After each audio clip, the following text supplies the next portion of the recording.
देश में बीते कुछ सालों में लोगों की आमदनी तो घटी है, लेकिन महंगाई दोगुनी रफ्तार से बढ़ी है। ऐसे में मोदी सरकार का घिरना तो लाजमी है और मोदी राज में लगातार बढ़ती महंगाई पर अब आम जनता का गुस्सा फूट पड़ा है। और अब हाल ही में एलपीजी की कीमतों में हुई बढ़ोतरी से जनता में बड़े पैमाने पर आक्रोश है और इस बात का खुलासा हुआ है एक सर्वे रिपोर्ट में। क्या कहती है रिपोर्ट, देखिए इस खबर में। मोदी राज में महंगाई कम होने के बजाय आसमान छू रही है। ऐसे में मोदी सरकार अब सिर्फ विपक्ष के ही नहीं बल्कि जनता के भी गुस्से का शिकार हो रही है।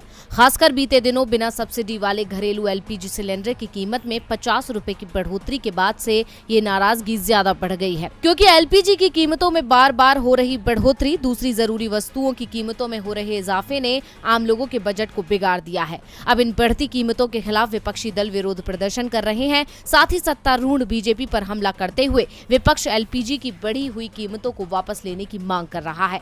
अब इस बढ़ोतरी के बारे में लोगों के विचार जानने के लिए सी वोटर इंडिया ट्रैकर ने आईएएनएस की ओर से एक देशव्यापी सर्वेक्षण किया, जिसमें पाया गया है कि ज्यादातर भारतीय करीब 94% एलपीजी सिलेंडर की कीमत बढ़ाने के सरकार के इस फैसले से या तो बहुत नाराज हैं या नाराज हैं। केवल 6% ने कहा कि वो सरकार से नाराज नहीं है। सर्वे के ये आंकड़े मोदी सरकार के लिए बड़ी चेतावनी है कि जनता अब उनके खिलाफ जा रही है, क्योंकि सर्वेक्षण के दौरान एनडीए के 93% मतदाताओं और विपक्षी 94% मतदाताओं ने सरकार के फैसले का कड़ा विरोध किया। यानी साफ तौर पर कहा जाए तो लोग सरकार के इस फैसले से बेहद नाराज हैं।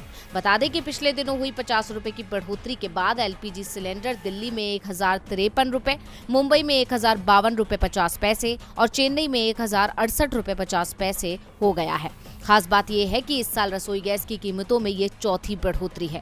यानी जनता के इस गुस्से को देखकर कहा जा सकता है कि लोगों से अच्छे दिन लाने का वादा करने वाली मोदी सरकार के अब बुरे दिन शुरू हो सकते हैं।